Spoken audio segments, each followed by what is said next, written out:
This episode brought to you by MGM Plus. From executive producer Stephen King and an executive producer of Frog comes The Institute, a chilling new original series from MGM Plus. Kidnapped and trapped in a sinister facility, gifted teen Luke Ellis must join other children to fight for their survival. Starring Emmy Award winner Mary Louise Parker, Ben Barnes, and introducing Joe Freeman. The Institute. Watch now on MGM Plus. New episodes streaming Sundays. ¿Hablas español? Sprichst du Deutsch? Kan du norsk? If you used Babbel, you would. Babbel's conversation-based techniques teaches you useful words and phrases to get you speaking quickly about the things you actually talk about in the real world, with lessons handcrafted by over 200 language experts and voiced by real native speakers. Babbel is like having a private tutor in your pocket. Start speaking with Babbel today. Get up to 55% off your Babbel subscription right now at babbel.com/Spotify. Spelled BABBEL.com/Spotify. Rules and restrictions may apply. Deborah had to have surgery. I had hip surgery in November of 2024. Her United Healthcare nurse, Crystal, checked on her. We do a routine call after surgery, and I could tell that she was struggling. Deborah needed help. My infection markers were through the roof. And Crystal knew what to do. I called the hospital and said she's coming in. And got Deborah the help she needed. Crystal and United Healthcare saved my life. Hear more stories like Deborah's at uhc.com. Benefits, features, and/or devices vary by plan area. Limitation and exclusions apply. Good night, itchy eyes. Good night, sudden sneeze. Good night to your symptoms of allergies. Zysol is the allergy medicine you take before bed. It provides powerful relief while you rest your head. Not just all night, but all the next day. Zysol keeps working, keeping allergies at bay. And without those annoying symptoms disturbing your rest, you can wake up the next morning feeling your absolute best. Remember, be wise all. Take Zysol. At night. It's back to school season, and Clorox is donating 2 million disinfecting wipes to classrooms across America. Because back to school means things can get a little bit messy. Just ask second grade teacher Mr. Torres. Put me and just one Clorox wipe on a team? We can take on crayon smudges, sticky fingerprints on every surface, sneezes on the door handle, juice box explosion by the sink, snack crumbs, and don't even get me started on the bathroom passes. Clorox disinfecting wipes. Teacher's #1 wipe. Think about it. Bathroom passes. Clean feels good. Based on unit sales data. This podcast is part of the Robots Radio Rocket Club, a program designed to help all podcasts reach their full potential. For information about joining the Robots Radio Rocket Club, check out robotsradio.net.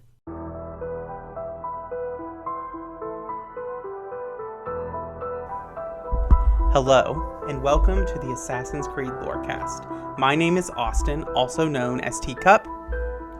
And my name is Shelby, also known as She-Cup. Join us as we embark on unraveling all of your favorite mysteries from the Assassin's Creed universe. From assassins to Templars to the mysterious Isu and more. We will seek to uncover it all, so join us and maybe even take a leap of faith. Hello, and welcome to the Assassin's Creed Lorecast. My name is Shelby, or She-Cup, and I'm one of your hosts for this show, and I am super excited to be back here today to continue our Season 2. Yeah, and I am Austin, or Teacup. I am your other host for this podcast. I'm excited to be here too. So I heard that this may be our last Pieces of Eden episode. It is our last Pieces of Eden episode.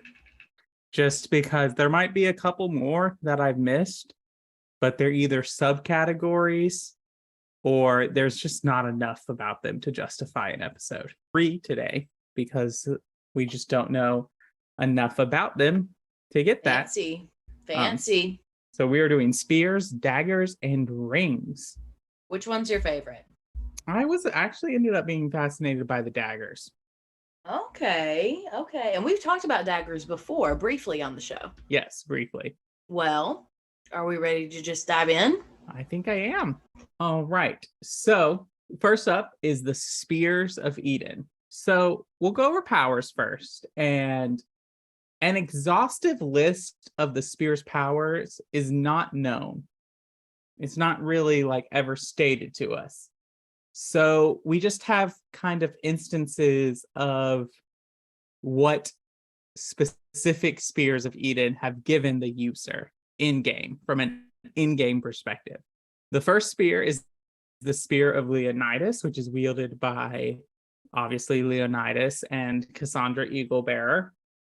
And so it gives special powers to its wielder. It gives increased strength and durability, the ability to ignore damage when falling from great heights, gives visions of its past wielders, can alert the wielder to nearby danger.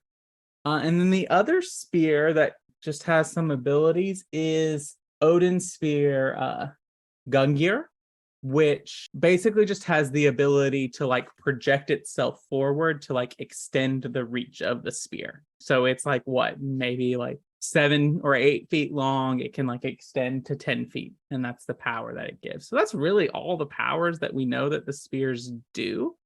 Spears could be argued that spears are just modified staves of Eden, because all the staves have a spear tip on them to be able to use.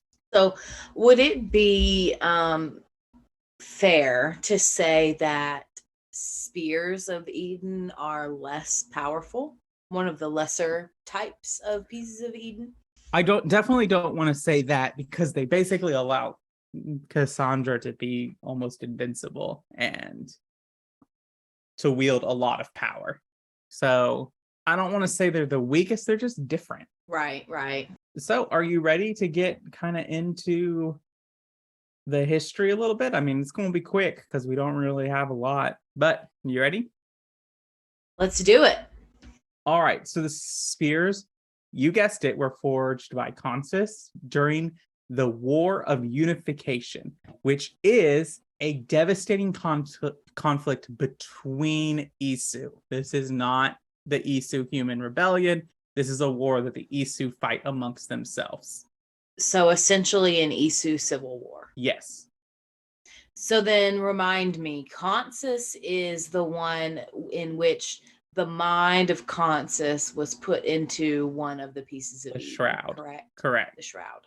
So there's only been 2 known spears of Eden that we've seen in the game. The first one is the Spear of Leonidas, which plays a big role in Assassin's Creed Odyssey. The first use of this spear by humans was the wife of Alexander II of Sparta, who was the mother, and she was the mother to King Leonidas. So it passes down the line to Leonidas, who uses it until his death at the hands of the Persians at the Battle of Thermopylae, which if you've watched the movie 300, that's what that's all about.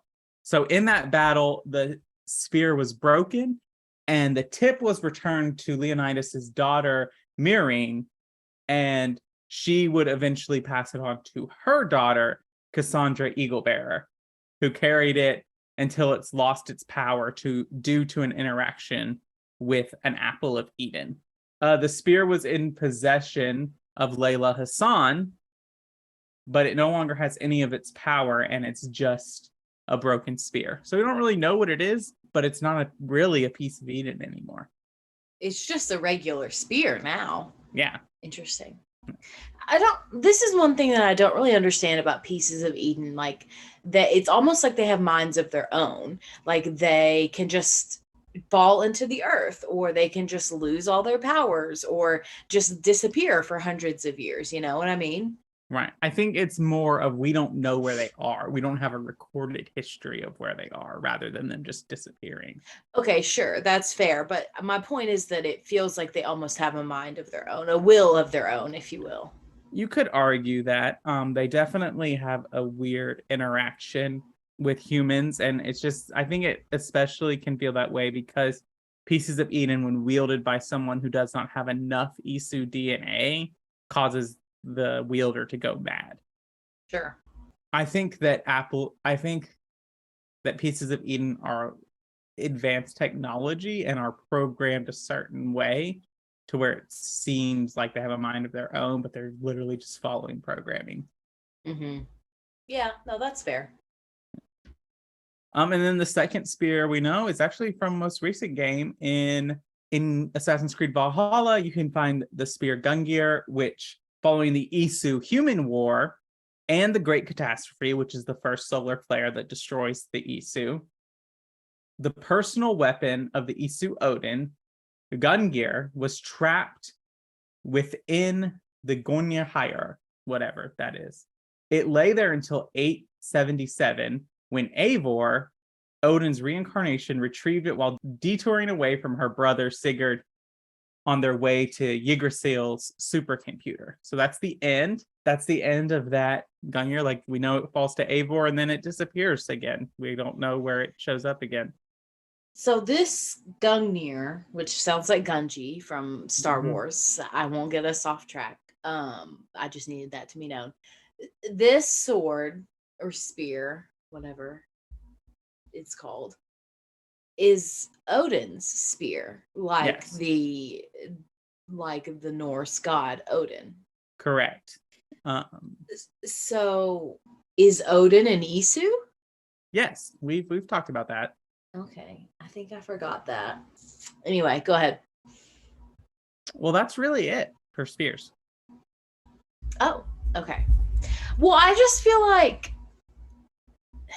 I don't know. I guess the thing that's interesting to me about these two examples is, like, usually when we have apples or spears or swords or whatever, it's like, oh, this came from this human being. This came from this human being. And before that, it belonged to this human being. But now with Odin's Gungnir spear, it's like, okay, this belonged to an Isu god. And it wasn't really something that was ever given to humans. Not directly, at least. Not directly. That's what I'm saying. Well, we don't really have any record of a piece of Eden being gifted to humans directly from an Isu. Mm-hmm. They're always either stealing them or finding them. Other things like that. But I mean, Eivor is Odin's reincarnation, so it's not even really fair to say that. I don't think it's fair to say that this Gungnir spear ever really did fall into human hands. Right. You know what I mean? That's it's a gray area. It's a gray stance to take, but I would argue against that. But I really can't get into it because of spoilers for Valhalla. That's fine. I may be talking out of my butt here. Right. It has to do with where Eivor ends up in the end. Because there are two minds that exist in Eivor. There's the mind of Odin and there's the mind of Eivor. Sure. So you could argue that it is Eivor that reclaims Gungnir. But Eivor is still connected intrinsically to an Isu. So I would, I mean, again, I'm probably speaking out of my butt since I haven't played Valhalla, but I just feel like it's hard to classify Eivor as 100% human. So that's why I feel like this spear is a little bit different from the other one.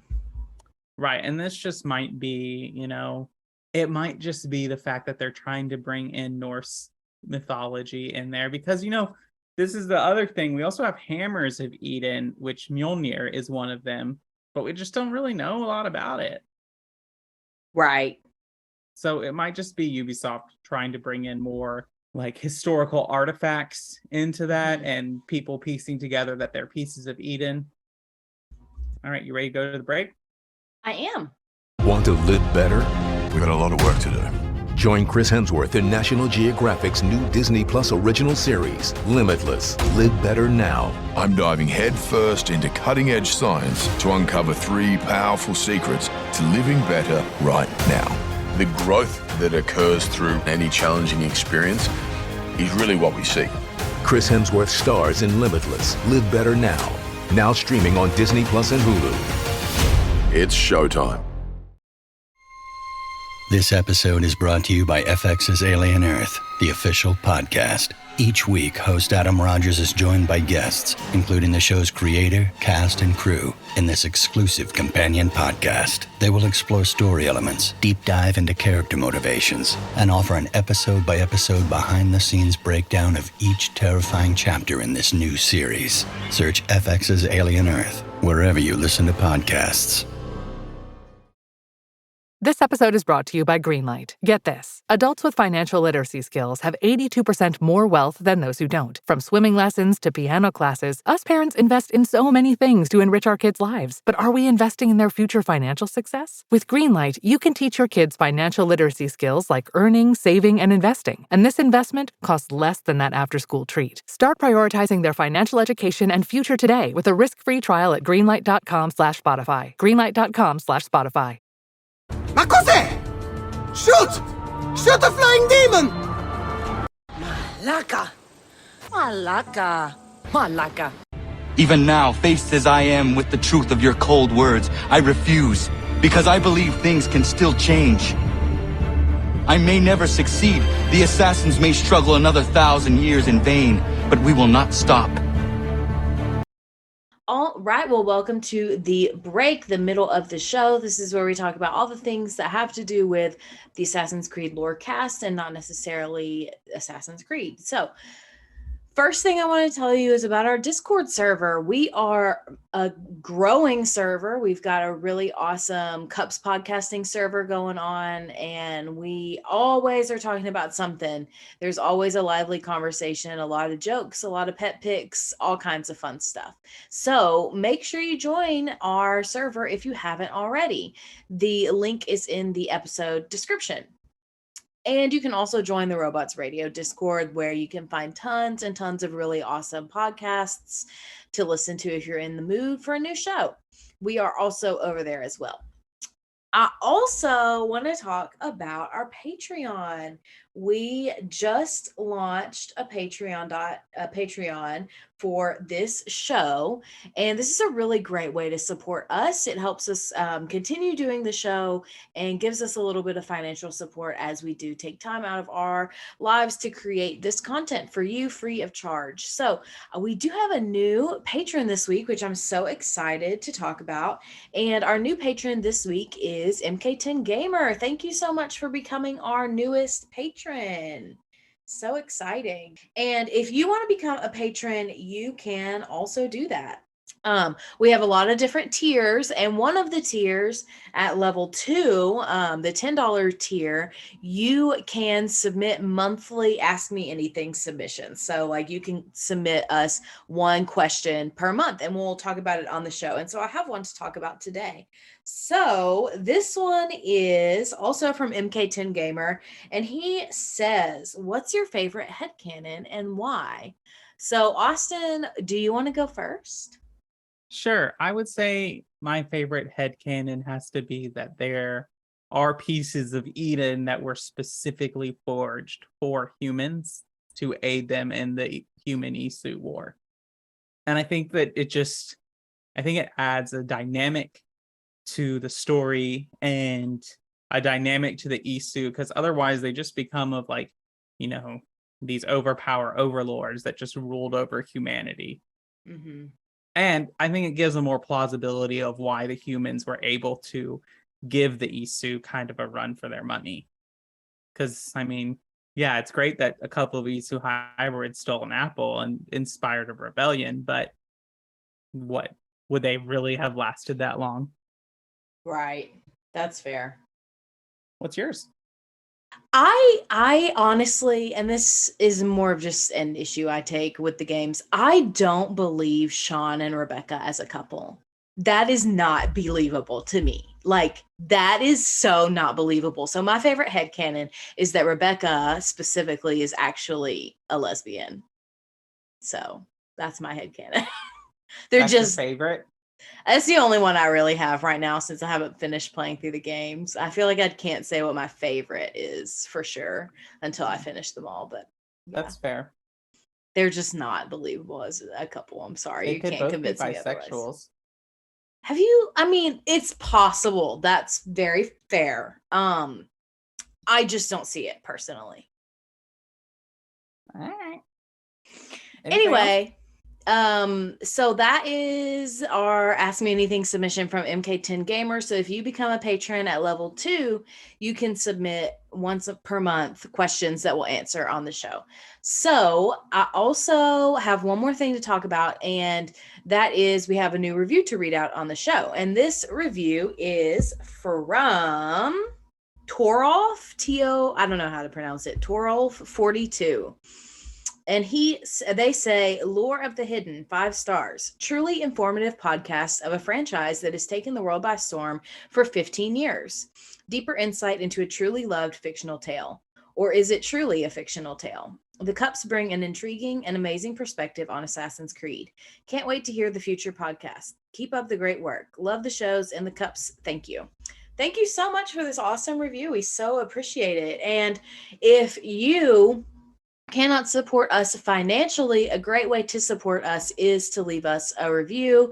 You can leave us a review like with words on Apple, or you can leave us a rating just with a star number on Spotify. And if you do leave us one with words on Apple, we will read it out on the show if it's 5 stars. And I'm not sure if we've hit it yet, but we were trying to get 100 ratings on Spotify. So if you haven't gone over there yet, make sure you do that too. All right, Austin, I think that's everything I've got for the middle of the show, unless you have anything else you wanted to add. No, I don't think so. Your earbud fell in a coffee cup. You need a taco pick-me-up. When modern life gets rough, grab the timeless taste you love. Paso, the old El Paso. Another switchback. Wait, this isn't the top. Where's the summit? Why am I doing this? At REI Co-op, we believe there are places within ourselves Almost there. You got this. that we find only outside. Wow. This is worth it. We have the gear, inspiration, and advice to help you get there. REI Co-op. Visit rei.com.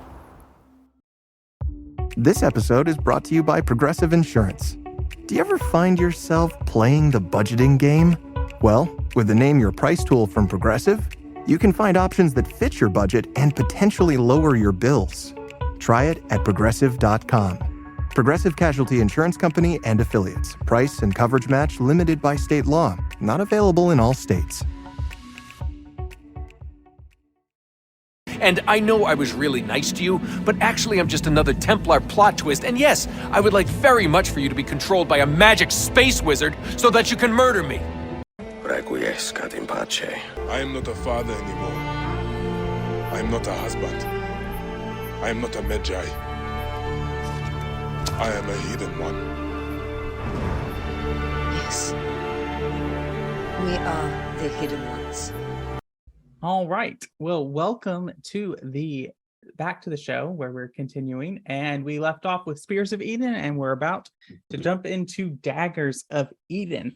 So before we jump into Daggers, you have to know that they are not a piece of Eden by themselves. They are pieces of a piece of Eden, known as the Trident of Eden. Also known as Edenception. Pieces of the pieces. Mm-hmm.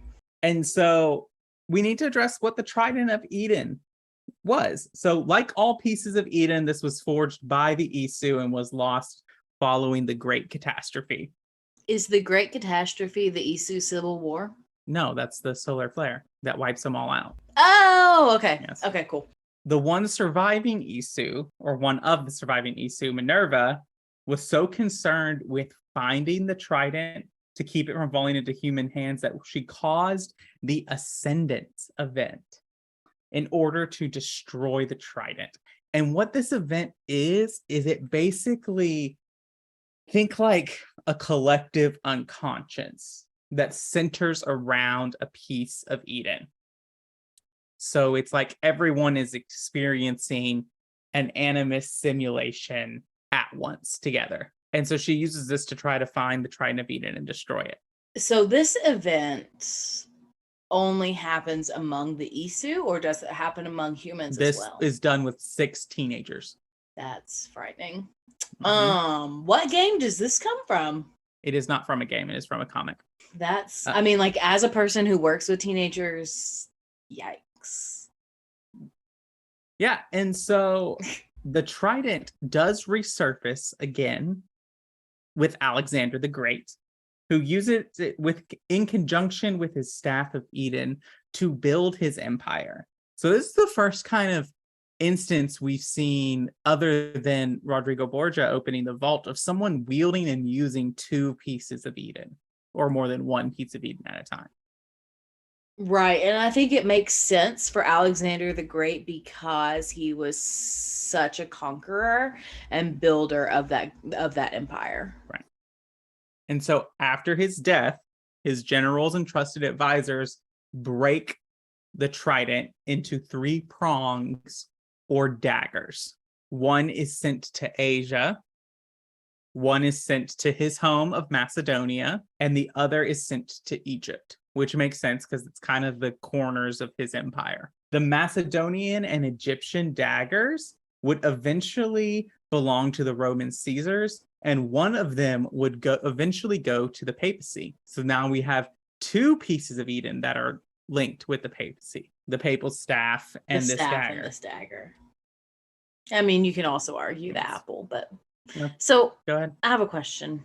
So the trident, do we know how Alexander the Great used it, or do we just know that he did use it? So we can guess kind of what its powers together would have been. We have technically seen another Trident of Eden, and we don't know if it's the same one, but one can be used by Cassandra. It's the Trident of Poseidon. And it basically just grants Cassandra the ability to breathe underwater. That's kind of its passive ability, but that's it. Yeah, that's really it. Interesting. But we don't know if that's actually a Trident of Eden or just a special trident that the game makes. Mm-hmm. But so the prongs do different things. So we can guess that maybe the trident did all of these things or some combination of it. But like the swords, the daggers deal with a sense of like charisma and manipulation through like persuasion or inspiration or like intimidation. Like those are their powers, similar to the sword. So we have 3 prongs: the faith prong, the fear prong, and the devotion prong. The faith prong, we know the most about the faith prong. It is wielded by Cortez, who leads the conquistadors in Central America during his conquest of the Americas. This dagger provides his men with almost a blinding conviction to the cause he was leading them in. He's also able, in this point, to convince some of the natives to help him in his conquest, who are noted in saying they would rather die than help Cortez succeed. This faith thing can convince them to do it. And then later into the Civil War, into the 1860s, during the draft riots in New York, a Templar uses the faith prong to even cause assassins to deviate and question their loyalty to the Brotherhood. That's really intense. Yeah. It's interesting to me that in this last point specifically, it's kind of being used as the opposite. Like it's not being used to inspire faith. It's being used to inspire doubt and loss of faith in their organization. I find that interesting. So it can give and take away faith in this. Right. Which honestly makes it doubly powerful. Right. The next prong is called the fear prong, which this is wielded by Mongke Khan, who is the child of Genghis Khan and takes over the Mongol Empire after. It had the power to conjure a target's worst fears as very realistic hallucinations. So it's like a boggart. Yes. From Harry Potter. But much more difficult to deal with. And like really think about it. We know pieces of Eden, their illusions aren't just like holograms. They are tangible things that can interact with the world. Think of that fight with Rodrigo Borgia, where Ezio conjures up physical copies of himself. I was freaked out when I did that, like majorly. Right. And so this illusionary power, I mean, a target's worst fear, and it's something different. Like we tend to think about like the powers that you know from Stephen King's It or the Boggart from Harry Potter, where they conjure up these very like physical powers. But the fear prong can be used to like if your greatest fear is failure, it can send you into a hallucination where you just experience that. I mean, it sounds Right. terrifying. And, like, in the hands of these conquerors, which they are they are often in the hands of conquerors. Monge Khan, Cortez, Alexander the Great, they are devastating weapons. I'm reminded of, there's a quote from Bastila Shan in the KOTOR games, and she says, "What greater weapon is there than to turn your enemy to your cause?" She's specifically talking about Jedi who turn against the light side and go to the dark side. But yeah, I mean, it doesn't matter if your enemy has more men or has better funding or anything like that. If you have the power to convince people who fight for them to come and fight for you, you're going to win. It's over. Yeah, I mean, it doesn't matter how big the other person's army is or what kind of ammunition they have or whatever, anything like that. At that point, they don't have anything if they're convincing the opponent's army, you know? Right. So the last prong is the devotion prong, which I think is interesting that it's separated out from faith. Faith and devotion are separate things. Because they're very similar sentiments in our world. The only known user of this is Harold Bluetooth, who leads and unites Denmark. Can you tell me more about who this person is?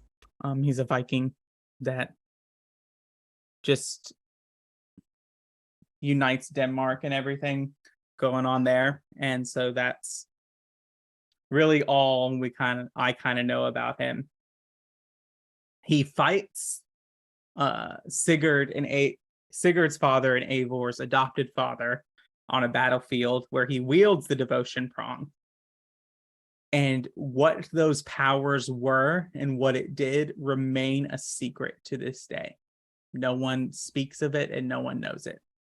Why? Because it just was that terrifying? I have no idea. Interesting. Creepy. Very much creepy. But yeah, that's the Daggers of Eden, really. And so I've got one more piece of Eden, just really quick. The Rings of Eden.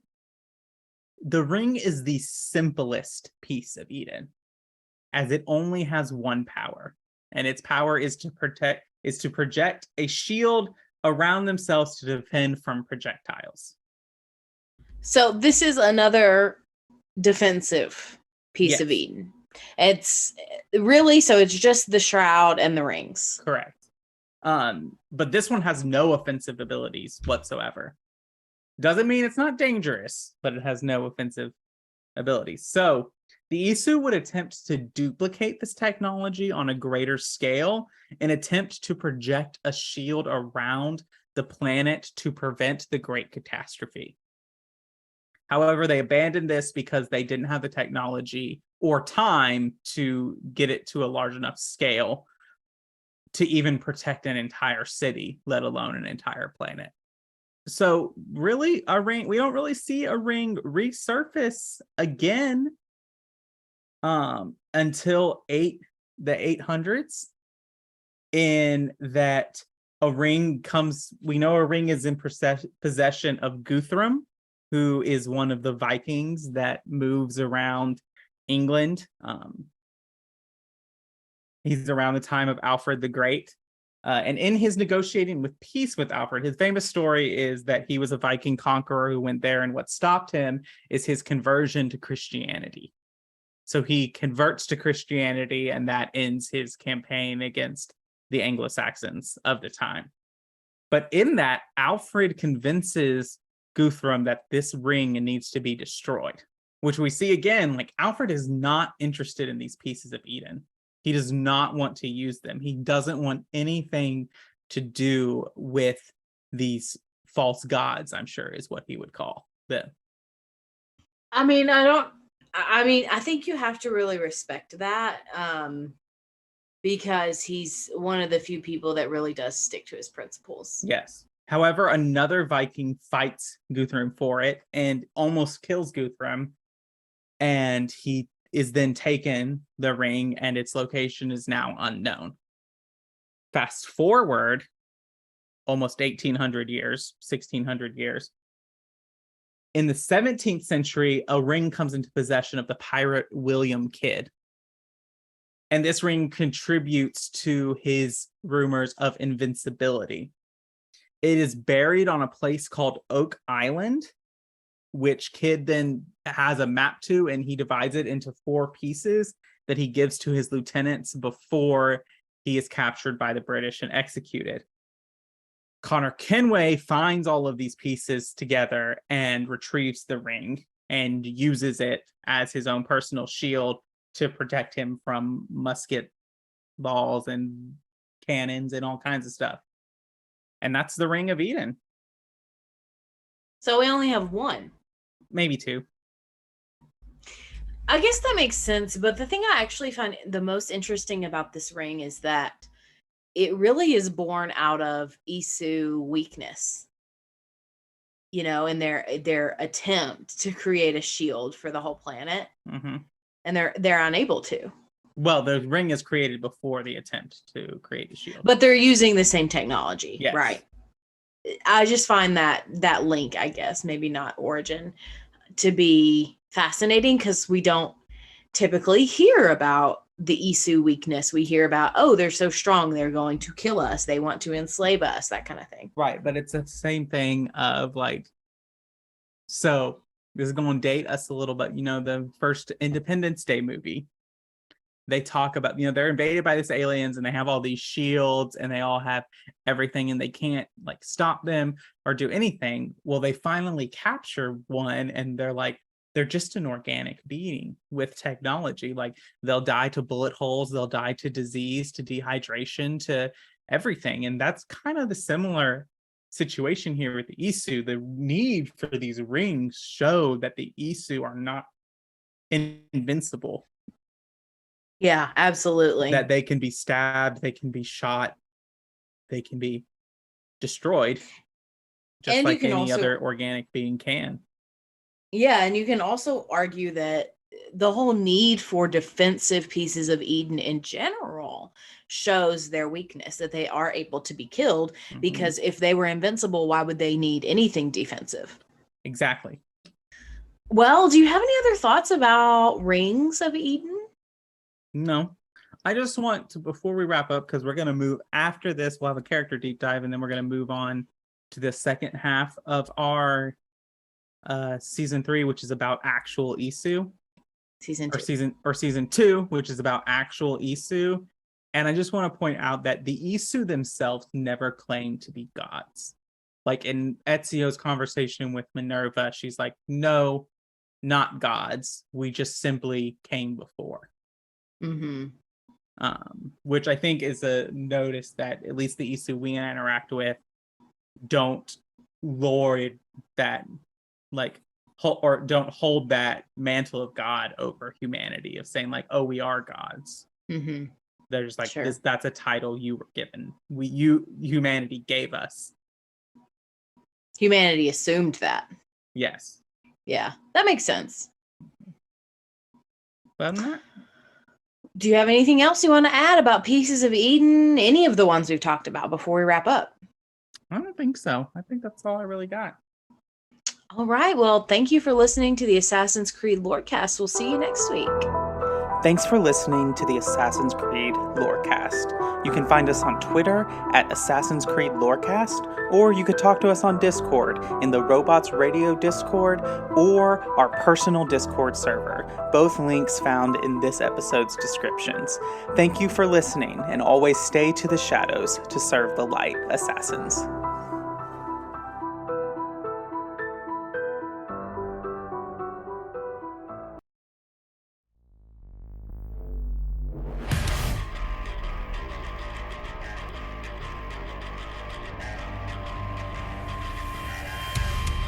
Hi, welcome to 3 Count Thoughts. Let me introduce the crew real quick.